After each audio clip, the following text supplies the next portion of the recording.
প্রত্যেকটা সন্তানের কাছে পিতামাতা হচ্ছে অমূল্য রতন। এই অমূল্য রতন দুটোকে যে সন্তান যত বেশি যত্ন করে রাখতে পারবে, সে তত বেশি জীবনে ভালো থাকবে, সুখে থাকবে। আল্লাহর রহমত তার উপরে সবসময় বর্ষিত হবে। সন্তানের জন্য পিতামাতার যে ছায়া, এটা যে কী জিনিস সেটা শুধু একটা সন্তানই বোঝে। যে সন্তানের উপর থেকে অকালে পিতামাতার ছায়া চলে গিয়েছে, সেই সন্তানটি বোঝে যে পিতামাতা কী জিনিস। একটা সন্তানের সবচেয়ে বড় পাওয়া হচ্ছে তার মা, তারপর তার বাবা। পিতামাতা সমানভাবে সন্তানের জীবনে না থাকলে সে সন্তানের জীবনটা যেন অসহনীয় হয়ে ওঠে। সে মানুষটি কোনো পথই যেন সুন্দর মতো চলতে জানে না। অনেক সময় দেখা যায় অকালে একটি সন্তানের উপর থেকে পিতামাতা পৃথিবী থেকে চলে গিয়েছেন। সে সন্তানটি বোঝে কত জ্বালা। পিতামাতার চেয়ে আপন যে এই দুনিয়ায় আর কেউ নেই।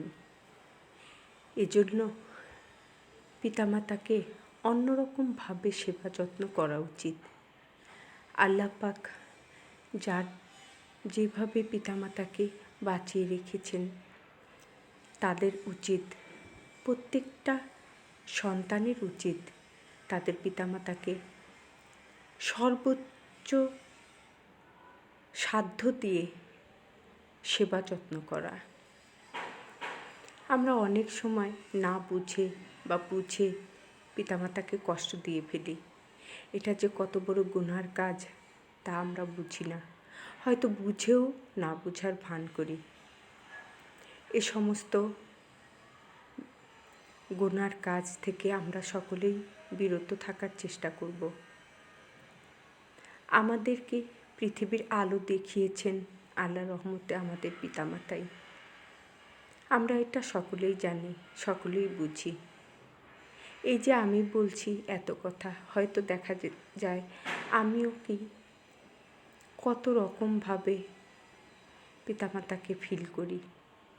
দূরে থাকি, পিতামাতাকে অনেক বেশি ফিল করি। মা তো পৃথিবীতে বেঁচে নেই, আব্বুকে সব সময়ই অনেক বেশি ফিল করি। অনেক দূরে থাকি যেহেতু তার থেকে, সেজন্য যখনই পিতামাতা কাছে থাকবে তাদেরকে সেবা যত্ন করা উচিত।